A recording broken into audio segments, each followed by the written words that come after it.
Berdosakah ketika seseorang tidak membayar pajak? Teman-teman, tonton video ini. Video ini sangat menarik, teman-teman. Tonton sampai selesai ya videonya. Pajak itu harus tetap dibayar, itu kan kewajiban kita kepada negara. Jadi kalian paham ya, soal pajak itu penting dan semua rakyat Indonesia itu wajib. Begitu Ustaz, apa hukumnya pajak di dalam Islam? Oh iya. Aku jawab balik dengan pertanyaan. Bapak mau jawaban yang jujur atau jawaban yang tidak jujur lah Ustaz? Aku bilang, di dalam Islam sederhana.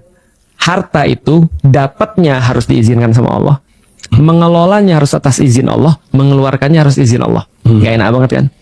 Jadi kalau keluar harus dalam pos-pos tertentu, dapatnya harus dari pos-pos tertentu yang dibolehkan oleh Allah, dan mengelolanya harus dengan cara yang ditentukan oleh Allah. Terus aku bilang, dan pajak tidak salah satunya.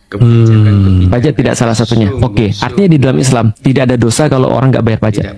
Bukan dosa. Bukan dosa. Ya cuma salah. Menurut agama. Itu dari menurut negara. Menurut negara. Tapi di dalam agama tidak dosa.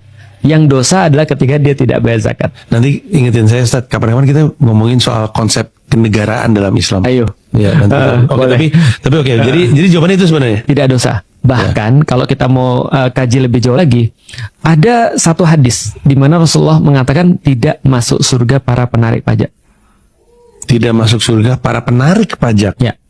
Karena di zaman Rasulullah, Rasul melihat keadaan Persia dan Romawi yang hidup mereka itu pendapatannya berdasarkan pajak teks. Dan teks itu adalah seolah-olah premanisme sebenarnya. Pada masa itu tuh. Karena gue ngelindungin lu, bayar ke gue. Iya. Karena gue udah ngelindungin lu, bayar ke gue. Itu konsep pajak tuh. Nah sehingga Islam tidak mengenal konsep itu. Nah makanya sebenarnya kalau di dalam Islam ada nggak pendapatan negara semisal pajak? Ada, tapi tidak ditarik pada semua orang.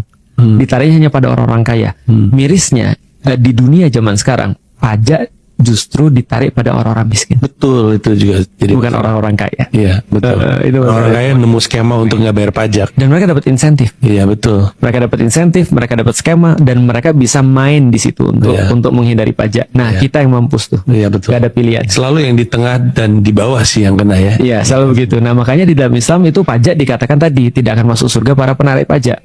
Atau misalnya dalam hadis yang lain lagi, Rasul mengibaratkan para pezina itu lebih jadi kalau Rasul ketika melihat pezina, ada orang jijik sama pezina, kata Rasul apa? Jangan jijik sama dia. Andaikan para penarik pajak bertobat seperti dia, mungkin Allah masukin dia ke surga.